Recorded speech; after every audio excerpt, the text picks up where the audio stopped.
CFA Bambougar Papo Ngane combat ba ci ginnaaw diggante montagne bu sum la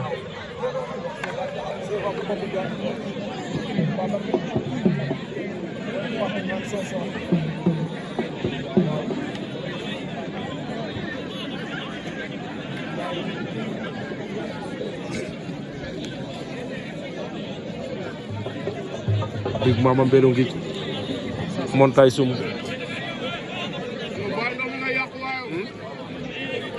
mu ngi nii moom lay bëgg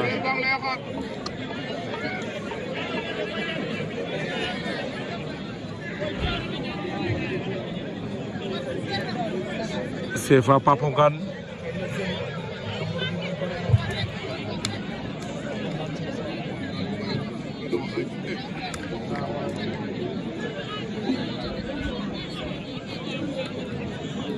combat bi bëri na calcul ku ci nekk ngi dem sa loxo morom di déglu sa morom ko di montagne fii na Big Mama Mbelou ngi daan na ko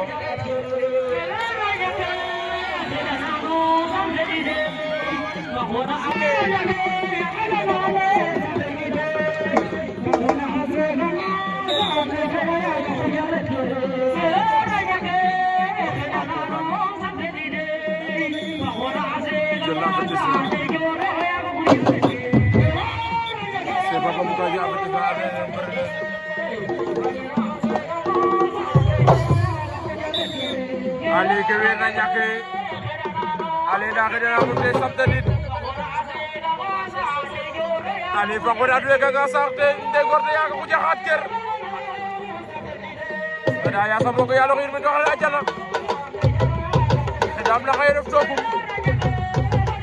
ndeysaan ma dal na ko jëmé te door na ak na ko reti me kara ya kay do yok me xedana ta rok ya biye ka tax na ko bi sete so xajay men ndeysaan Dakar bi am pa fataga waxtu wa fataga ndeysaan i bugin roka buka ngar ke ñak ndeysaan yana la ko ko ni mala won ci lamb il ko na won ci lamb séeréer moom do santa baba Papo Ngane CFA waaw lii di bëre loolu laa gëm boo si gën a bëri ba mu doon da ngeen dina ko bëre waaw ñaar ñi ñoo ñëwante te ñoom ñaar ñu ko jël sa bëri daa assuré loolu tax ku ci nga jàpp mu jeex maa la ko wax CFA Bambougar Pape Djibi Sarr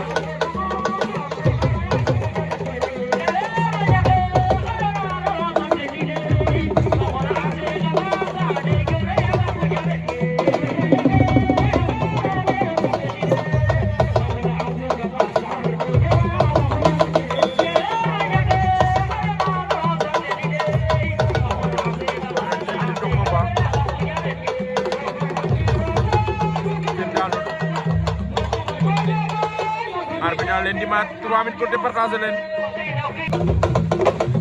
arbitre maa ngi wax ak ñoom war nañ 10 minutes de combat ci nekk am benn avertissement dañ di mat 3 minutes pour départager leen jëlu su amul ku ci ëpp li nga attaqué ay jàll par décision arbitre Pape Djibi Sarr CFA Bambougar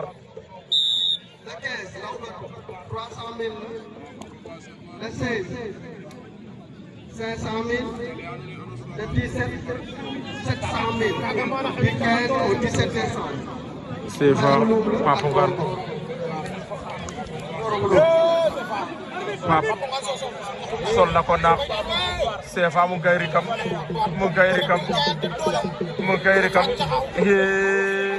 takk na ko Papo Ngane moytu CFA rikam la Papo Ngane CFA daan na ko noonu Djibi Sarr rikam na ko ci rikam na ko Papo Ngane daan na CFA Bambougar Malick ndeysaan jógal démérité woo ndaanaan nga bëre nga ba daanoo ndeysaan def nga fula def nga fayda looloy làmb